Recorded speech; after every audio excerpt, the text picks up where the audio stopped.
নমস্কার, কেমন আছেন সবাই? আশা করি সুস্থ আছেন, দুর্দান্ত আছেন। মিঠে হাওয়ার গল্প কথা চ্যানেলে আপনাদের প্রত্যেককে স্বাগত জানাই।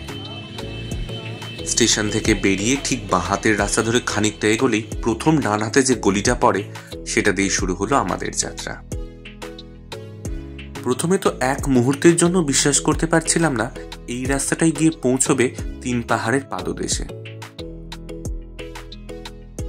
প্রত্যেকের কেবলই বারংবার এটাই মনে হচ্ছিল শেষমেশ আমাদের গন্তব্যে যাওয়াটা হবে তো।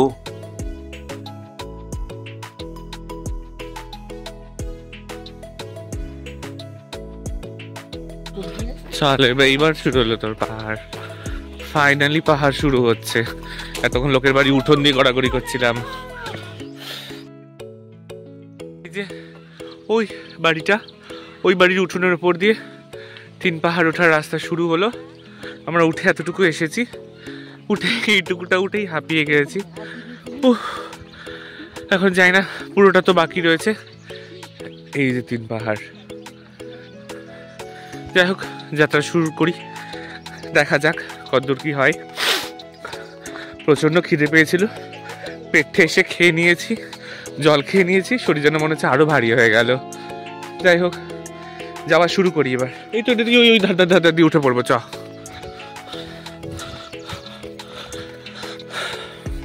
এইদিকে একটা রাস্তা চলে গেল ওই দিকটাতে যাওয়ার জন্য, আর এই দিকটাতে একটা রাস্তা করা আছে, আর পাশ দিয়ে একটা কাঁটা তার দিয়ে রেলিং এর মতো করা আছে।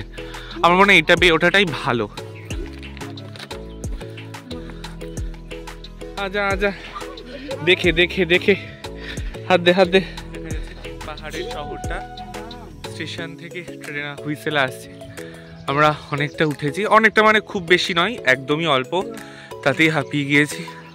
একটু 5 মিনিট দাঁড়িয়েছি, সবাই যে যা একটু টুকটাক কাজ ছেড়ে নিচ্ছে। একজন গড়গড় করে উঠে গেল, ওই জন্য ওর নাম গড়গড়ি। যাই হোক, আমরা এবার একটু করে ওঠা শুরু করি, তারপরে একদম উপরে উঠে ভিউটা দেখাবো।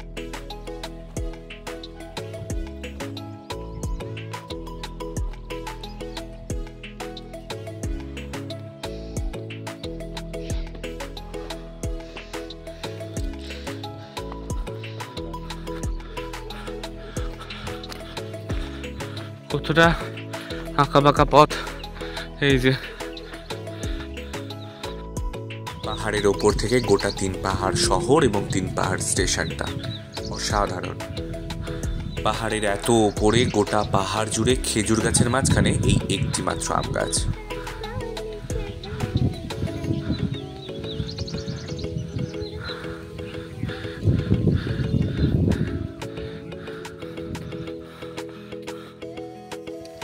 তো দিদি আসা ভুলো, লেট দিয়ে যেতে হবে নাকি? এদিকে গেলে তো অনেকটা ঘুরতে হবে। ওই দিকে রাস্তা নেই, এই তো এদিকে রাস্তা আছে। এই ভিডিওতে যত সময় দেখাচ্ছিল আমাদের কিন্তু তত সময় লাগলো না।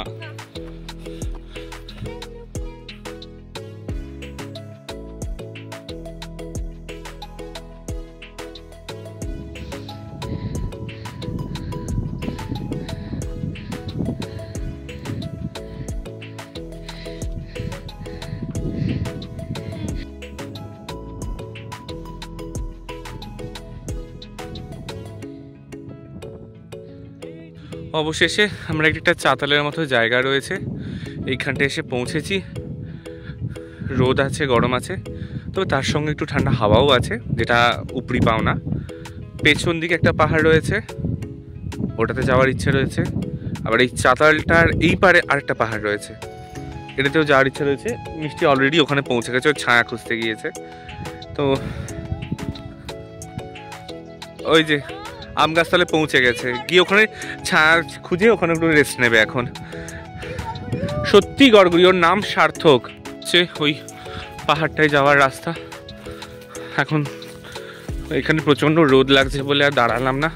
ওই পাহাড়টার ওইখানটা একটা আম গাছ রয়েছে, যার নিচে একটা মাজারের মতো রয়েছে। আমি ইউটিউবের বেশ একটা ভিডিওতে দেখেছিলাম, তো সেই ছায়াটার উদ্দেশ্যেই যাচ্ছি। গিয়ে ওখানে একটু বসবো, রেস্ট নেবো, তারপরে বাকি পাহাড়ের চূড়াগুলো উঠবো, ঘুরবো, অনেক কিছু।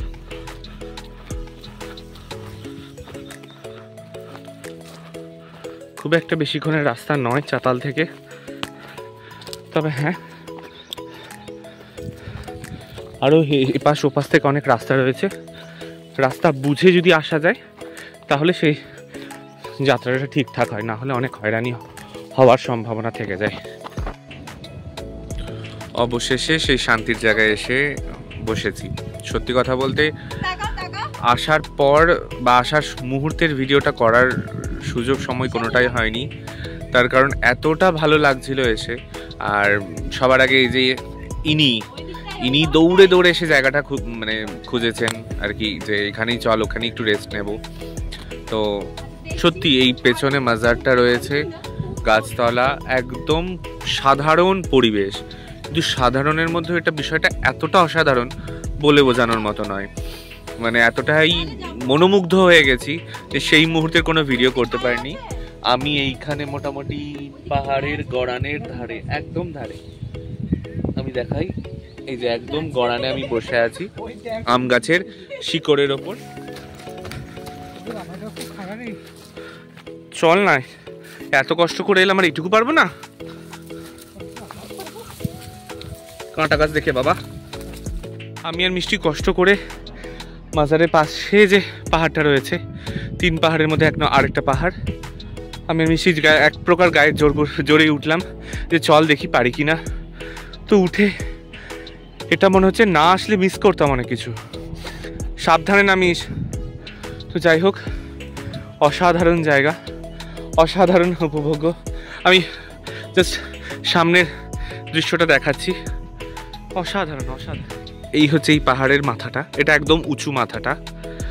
ওইখানে আরেকটা পাহাড় 2 নম্বর, ওই যে পেছন 3 নম্বর। অ্যাকচুয়ালি আমরা 1 নম্বর পাহাড়ের চূড়াটাতেই উঠতে পেরেছি। আর ওই যে দূরে মিষ্টি কোথায় চলে গিয়েছে, যাস না আর।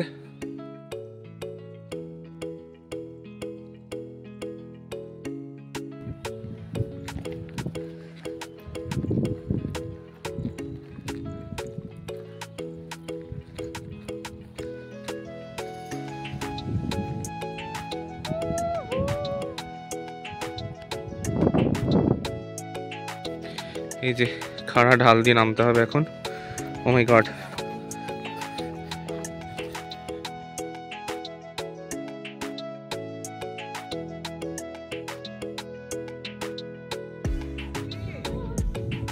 অনেক রঙ্গবতীগিরি করলাম আমরা, প্রচুর ছবি তুললাম, গান গাইলাম, বসে থাকলাম।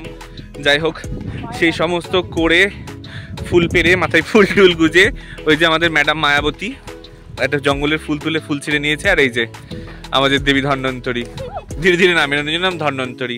যাই হোক, যে আমরা এখন পাহাড় থেকে নিচের দিকে নামছি। আমাদের টার্গেট এখন মতি ঝর্ণার। যদি আমরা মতি ঝর্ণাটা করতে পারি তাহলে আর একটা নতুন চ্যাপ্টার অ্যাড হবে আর কি। কি একটা সত্যি দেহ বানিয়েছিস মাইরি, নামতে পারছে না, গাছের ডাল পাথর এইসব ধরে ধরে নামতে হচ্ছে। আমারও ঠিক এটাই হয়েছিল। আমি ভাগ্যিস আমার ভিডিও করার কেউ ছিল না, তাই নেমে আয়। একজন গড়াতে গড়াতে আগে চলে গেছে, তার কোনো হদিশ নেই। আর এই যে একজন পেছনে, ইনি ঘষতে ঘষতে নামছেন, আর আমি মাঝখানে ঝুলছি। না আমি ওকে কাছে আগে যেতে পারছি, নাকি আমি ফেলে যেতে পারছি। ও মারে, সেই ফেরা পথ ধরেই নেমে এলাম। এইবার দেখি পথ খুঁজে পাই কিনা ঠিকঠাক করে। ভীষণ হাঁপিয়ে গেছি, ক্লান্ত একেবারে। আর আমাদের ডিসেম্বর মাস থেকে আসার কথা হচ্ছিল এখানে, সেটা পেছোতে মার্চে এসে থেমেছে, যার কারণে গরমটাও বেশি, সূর্যের তেজটাও প্রচণ্ড।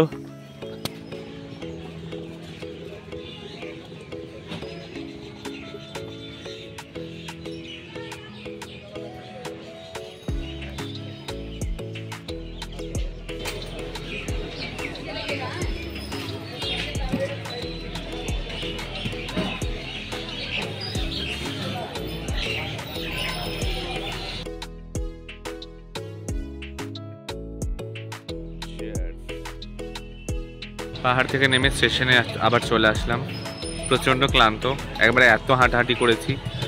তাই পুষ্টি এবং শক্তির জন্য ছাতুর শরবত খাই, খেয়ে দেখা যাক কত কি করা যায়। স্টেশনের মেন গেট থেকে প্ল্যাটফর্মের দিকে যেতে ডান হাতে পড়ে এই সংকটমোচন মন্দির, যেখানে রয়েছেন স্বয়ং পবন পুত্র বজরংবলী, আর সঙ্গে রয়েছেন ভোলা মহেশ্বর এবং মা পার্বতী।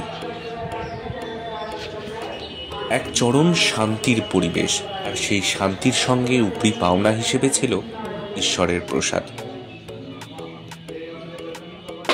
প্রসাদ গ্রহণের পর প্ল্যাটফর্মে এসে মাথাপিছু 10 টাকা করে টিকিট কেটে অপেক্ষা করছিলাম ট্রেনের জন্য। টিকিট কেটে স্টেশনে চলে এসেছি, মহারাজপুর যাব। সেখান থেকে আবার শুনেছি টোটো করে, রিজার্ভ টোটো করে 4 কিলোমিটার মতিঝর্ণা। এখন ট্রেন কতক্ষণে আসে, তারপর যাওয়া আবার মহারাজপুর থেকে 2টোর কাছাকাছি, 2টো না ওই 2টো আড়াইটের মধ্যে আর কি ট্রেনের টাইম। কতটা কি করতে পারবো জানি না। হালকা ভিড়ে ঠেলাঠেলি চলছিল ট্রেনে, আর শরীরের আর্দ্রতা বজায় রাখতে ছাড়ানো হচ্ছিল শশার খোসা, আর মনে অপেক্ষার পাহাড় জমছিল দ্বিতীয় গন্তব্যে পৌঁছানোর। আজ তাহলে ভিডিওটা এখানেই শেষ করছি, দেখা হবে এরই পরবর্তী আরেকটা ভিডিওতে। আশা রাখি ততদিন আপনারা প্রত্যেকে খুব ভালো থাকবেন।